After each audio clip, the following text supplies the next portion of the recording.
Well, good morning, everybody. It's Dave and Bo, and I guess Bo's a little camera shy this morning. But today is Saturday. It is September the 20th, 2025.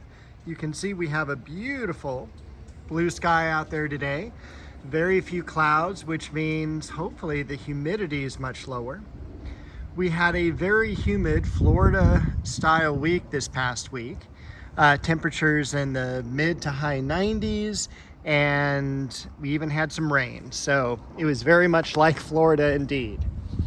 So there's Bo. I think we'll walk through the rose garden first. We haven't done a whole lot this week. The weather was miserable, and with work and everything, it was just like, yeah, let's stay inside for a little bit.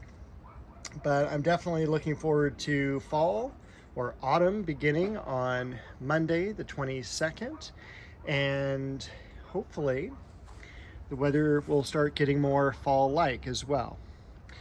So we have in front of us Acer palmatum red dragon, and I don't get to talk about it too often, but I really do like the mugo pines, and this is just a very dwarf pine for the landscape.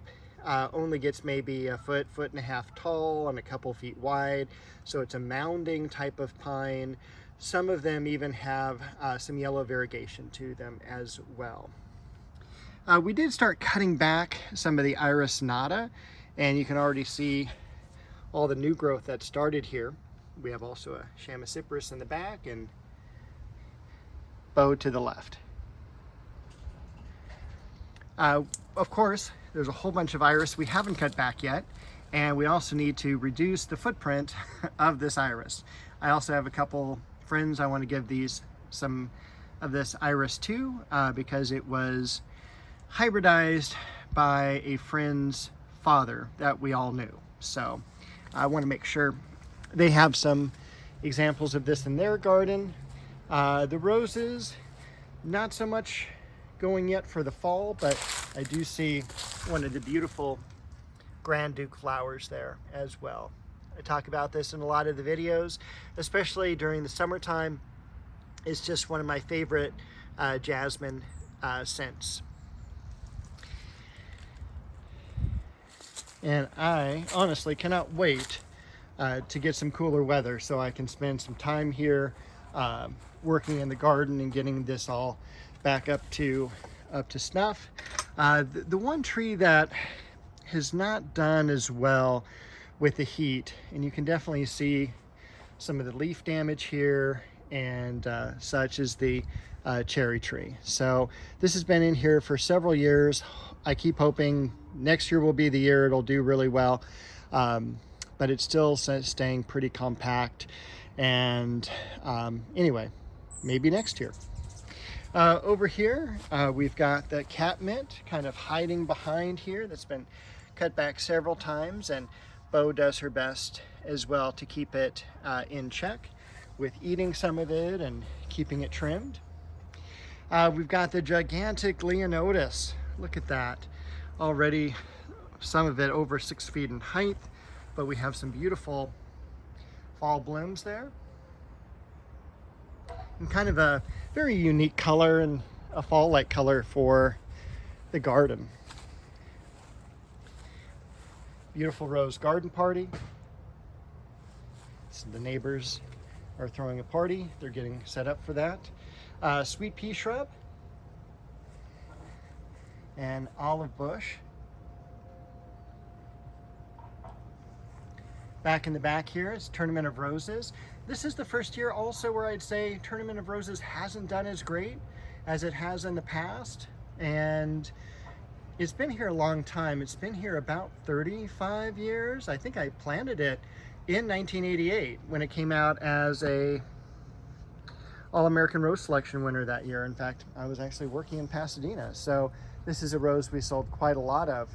And although I'm not going to say it's the rose's fault at this point, this year I just have not been able to get out in the garden as much as I've wanted to, especially during this past winter. I've taken some extra classes at work, and I'm a teacher, by the way, so when I say taking extra classes, I mean actually teaching extra classes. So that's been a lot more work on my plate. This whole area needs to be gutted. This is probably where I'll put that Leonotis, although I do want to keep the crabapple tree free of any encumbrances around it. We've got fragrant plum also bloomed this last week. Rio Samba. You can see all the lilies, you know, they're well done, but I was mentioning last week how when you still have a lot of foliage like this that's green, just leave it, let it naturally die back. Once it gets down to, now all the leaves fell off of this, but once it gets down to the stems, all the leaves are falling off, it is totally okay to just go ahead and cut them right at the base. So the only thing I would warn you about is in the case of this here, is to make sure that you mark where the bulbs are so you don't dig through them. And this is the voice of experience on that one, because I have. The beautiful lamb's ears, Tabernet Montana at the back, the dahlia, don't know if we'll get some blooms before winter time, but this leafed out very late this year.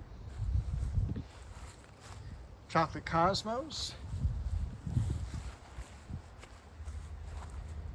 This rose is Ingrid Bergman. Of course, my flowering apricot.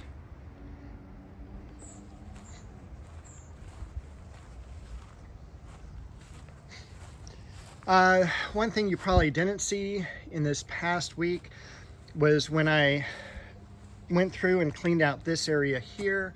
I cut back a lot of the bearded iris that were here. The Westringia got cut back. All the creeping fig that was growing on the wall, that was cut back as well. So just trying to make a little bit of inroads into this flower bed that totally needs to be cleaned this winter time. No excuses. Beautiful apple tree. After a few years of massive pruning on this, it's just perfectly shaped now. And the same thing with the macadamia. Look at how nice and laced out that is. And I'm just so happy I don't have to do any major pruning on it this year. That is such a pain to not only just bring the ladder out, but to do all that massive pruning, because that is a lot of foliage on those trees. Getting around the Sangogaku here. It did survive. I'm happy with how it did. If I was grading it, it'd probably be about a B to a B plus for its first year. And I'm just looking forward to it maybe turning some yellow colors pretty soon and then dropping its leaves. It'll be more established for next year. And this is also a plant I did not cover, so that's doing pretty well. Over here, I think I showed you last week the planting. So I make my way, navigate my way through the pond here. We've got some beautiful, you can already see the tremendous amount of growth that the daylilies had. This is one of the roses I got from Antique Rose Emporium. Bloodgood Japanese maple, some gardenias. Look at that beautiful fungus among us growing in the from the tree. More daylilies on this side, the clivia, which I actually left uncovered all week. So I'm hoping I won't have to cover it up again for the season. We'll see. If we get another heat spell, I will. But other than that, I'm going to try to keep it uncovered. And everything is looking good here. The plumeria is beginning to lose some leaves underneath there, so we know we're getting toward fall. I showed you the Shasta daisies I cut back about a week ago. We've got a couple carnations there on that plant. Chamacypris in the back. Shishigashira, Japanese maple. And everything is still very full with ferns right there. Amaryllis belladonna, definitely done. This is my area that I want to work on this next week. Getting that all cleaned up at least through the tree rows here. That is Orange Dream. And so back here, because the weather was so crummy, I told you I had gotten both daylilies and irises from Shriner's Gardens. And the daylilies got planted, as you saw. The irises, I haven't had a chance to do it yet, but I want to make sure that they survive and do well. So I did just put them in a standard seed flat and put potting soil around them so the roots will stay moist, the plant will stay viable, much better than just in a box for another week. So that's why those are here. Everything else is doing pretty good in the back. And I can't wait to start placing those Japanese maples I just got. Mr. Maple is running a sale this weekend, so you may see some more this next week. And by the way, look at the growth already on the blood lily. You know, it's like the bloom's done. As soon as the bloom's done, we got the new foliage. Foliage is gigantic. That's going to stretch out about 2 to 3 feet. And we'll come around the corner here. We got some society garlic. Not caprosma. Pink breath of heaven. Diosma. And we're back to the giant magnolia there. So hopefully the sun glare hasn't been too bad in this video. I'll find out shortly when I do some editing. Lemon tree